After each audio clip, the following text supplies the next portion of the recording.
अस्सलाम वालेकुम बेटा। आज मैं जो बात तुम्हें सुना रही हूँ ये कोई कहानी नहीं बल्कि मेरी अपनी जिंदगी की एक सच्ची हकीकत है। मैं चाहती हूँ कि तुम इसे गौर से सुनो और फिर उस पर अमल करने की कोशिश भी करो। एक वक्त था जब मेरे बच्चे शहर में पढ़ते थे और मैं खुद गांव में मुलाजमत करती थी। उस जमाने में मेरा तबादला शहर में नहीं हुआ था, इसलिए काफी अरसा गांव में ही नौकरी करती रही। मेरे शौहर चूंकि ज्यादातर खेतों में मसरूफ रहते थे, इसलिए जब बच्चों की फीस का वक्त आता तो वो फीस के पैसे मेरे जेठ को दे देते थे कि वो शहर जाकर जमा करवा दें। ये सहूलत इसलिए रखी गई थी कि मेरे शौहर का वक्त भी बचे, खेतों का काम भी मुतासिर ना हो और बच्चों की फीस भी वक्त पर जमा हो जाए। नीयत साफ थी, मकसद सिर्फ आसानी था, किसी पर बोझ बनना नहीं। अब बात आती है मेरे शौहर की एक रिश्ते की खाला की। वो हमसे बहुत प्यार करती थी और हम भी उनकी बहुत इज्जत करते थे। मैं जब भी उनके घर जाती खाली हाथ नहीं जाती थी। कभी फल, कभी सूट, कभी शाल, कभी उनके बच्चों के लिए कोई चीज़। ये सब मोहब्बत और अदब के साथ होता था, कोई दिखावा नहीं। एक दिन हम उनके घर गए तो उनके शौहर शहर से महीने भर का सौदा सल्फ लेकर आए हुए थे। 2 बोरे भरे हुए थे। खाला एक एक चीज़ निकाल कर रख रही थी। कुछ चीज़ों की वो ख़ास तौर पे तारीफ़ करने लगी। मसलन एक साबुन था, उसके बारे में कहने लगी कि ये बहुत अच्छा है, जिल्द के लिए मुफीद है। मैंने बस इतना कहा, अच्छा फिर मैं भी ये ले लूँगी। खाला फौरन बोले, नहीं बेटी, तेरे खालू ही तुम्हारे लिए ले आएंगे। उसी वक्त उन्होंने कुछ चीज़ें एक शॉपर में डाल दी और मुझे देते हुए कहा, बेटियों का भी हक होता है, ये तुम्हारा ही है। मैंने बहुत मना किया मगर उन्होंने मोहब्बत के नाम पर वो शॉपर दे दिया। उसके बाद हमने ये सोचा कि बार बार शहर जाकर सौदा लाना वाकई मुश्किल है, दिन भी ज़ाया होता है। तो हमने खाला से कहा कि हम आपको पैसे दे दिया करेंगे, खालू हमारे लिए सौदा ला दिया करें।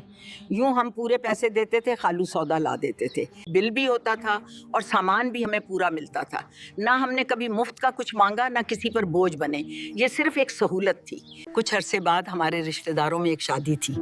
पुराने ज़माने की शादियाँ थीं, कई कई दिन चलती थीं। दूर के रिश्तेदार भी पहले से आ जाते थे। इसी शादी में एक दिन मैं एक कमरे में गई तो वहाँ खाला चंद औरतों के दरमियान बैठी बातें कर रही थी। मैंने सुना, वो कह रही थी, सादिया के घर का खर्चा हम उठाते हैं, इस बेचारी के हालात कमज़ोर हैं, इसलिए सौदा सल्फ हम ला कर देते हैं। साबुन, घी, चीनी, पत्ती सब हम ही देते हैं। बेटा, उस लम्हे मेरे कदम वहीं रुक गए।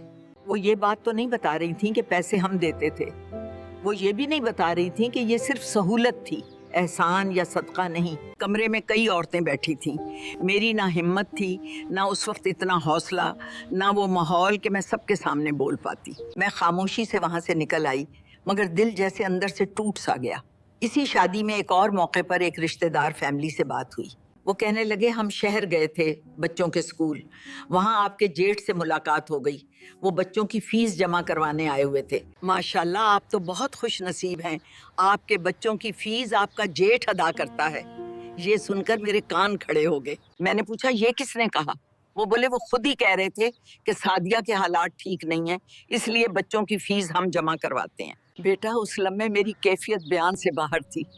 अगर बच्चों की फीस कोई और दे रहा है, अगर घर का सौदा कोई और ला रहा है, तो फिर मेरे शौहर खेतों में क्यों मेहनत कर रहे हैं? मैं सारा दिन स्कूल में क्यों थकती हूँ? हमने तो हमेशा इज्जत के साथ मेहनत से अपने बल पर जिंदगी गुजारी, कभी किसी के आगे हाथ नहीं फैलाया। मगर यहाँ तो सहूलत को एहसान बनाया जा रहा था और एहसान को इल्ज़ाम। उसी दिन मैंने दिल में पक्का इरादा कर लिया, चाहे मुश्किल हो, तंगी हो, आसानी हो या परेशानी, अपने काम खुद करने हैं। बेटा, मेरी आप सबसे यही गुजारिश है, कभी किसी की दी हुई सहूलत पर आंख बंद करके इन्हिसार ना करो, क्योंकि आप नहीं जानते कि जो आज आपको मुस्कुरा कर दे रहा है वो कल लोगों में आपके बारे में क्या कह रहा होगा।